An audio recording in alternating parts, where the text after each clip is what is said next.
John Capper.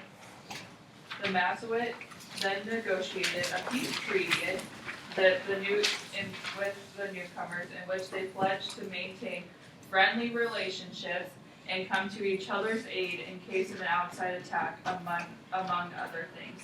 So they made up a peace treaty that they were going to be friendly with each other, and then if one of them got attacked, they were going to help each other out. The summer passed, and the natives, I'm just going to say the natives helped the newcomers learn to plant and care for the native crops, hunt and fish, and to do all the things necessary to partake of the natural abundance of the earth in this particular place. So the natives allowed these people to come and survive in their land. And how do you think these people repaid them? Do you think there was much that they could really give them? No.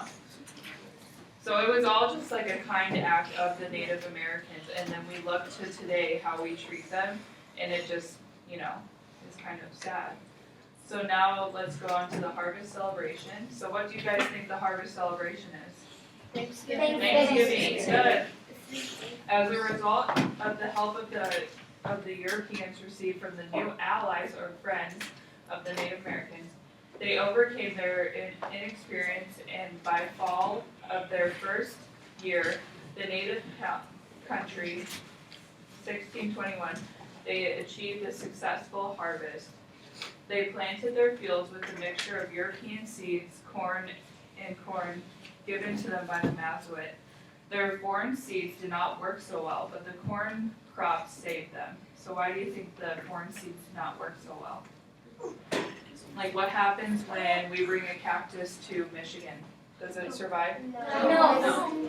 So they used the resources from the Native Americans in order to build crops that they were able to grow and eat. They decided to celebrate their success with a harvest festival, the Harvest Home, which is what Thanksgiving was first called, which they most likely had celebrated as children in Europe. The Harvest Home consisted of a non-stop feasting and drinking, sporting events, and parading in the fields shooting off muskets. So they were feasting, they had sporting events, they paraded, and then they were shooting off muskets. Can we think of 4 things that's similar to today? Have you, buddy? Yeah. Games.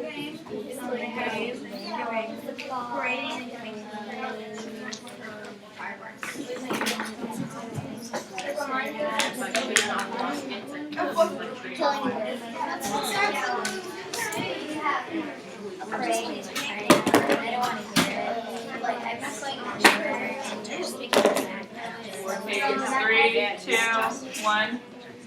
So the feasting is our big feast that we have at Thanksgiving, right? The sporting events, maybe football, something that we always watch. The parading, the Thanksgiving parade that we always watch. And then shooting off muskets, like Olivia was saying. Maybe you go out hunting or something like that. So we still carry on those traditions of the first Thanksgiving. Isn't that amazing? So this celebration has traditionally been associated with the contemporary or today's holiday of Thanksgiving.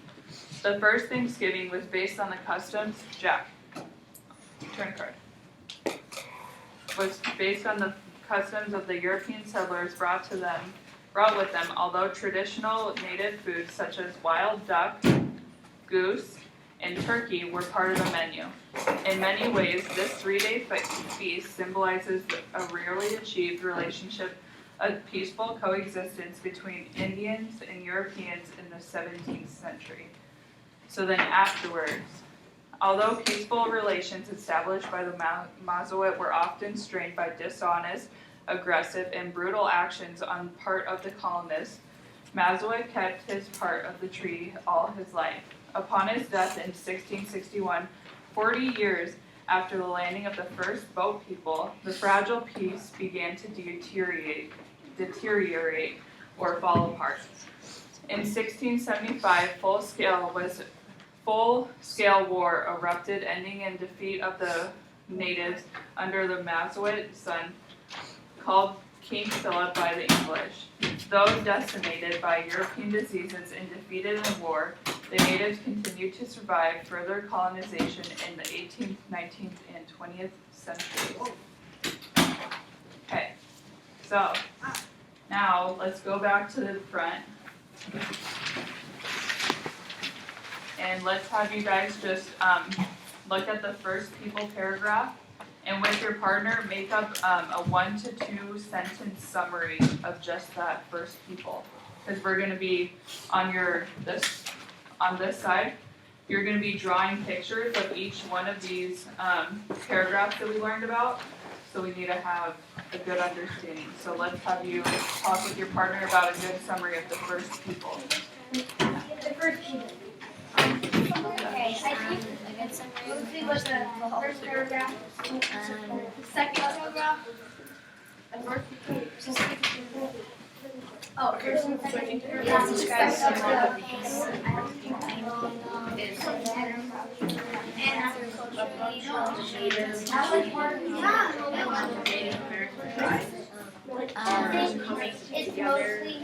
I think it's mostly about like them trading, yes, how they got wiped out, and how they lived, things like that. I think it has like the vibe. Okay, 5, 4, 3, 2, 1. So that was a very good summary in their mind of what the first people paragraphs were talking about. Like, what did their lives look like? So we know they practiced agriculture, so they were planting. They were planting corn, beans, and squash. They established an economy system where they were trading with other tribes. They were decimated by diseases, so they were overcome by diseases of the European people. So those are like what I would want you to kind of get from this paragraph. And then go down to the immigrants. So what did their lives look like? So let's just try and remember, what did their lives look like? Good. The immigrants' life looked like they just came in there random foreign people just randomly coming into the United States. Yeah, and what did they have when they came to the United States? Like Olivia? They had like more. The Native Americans had like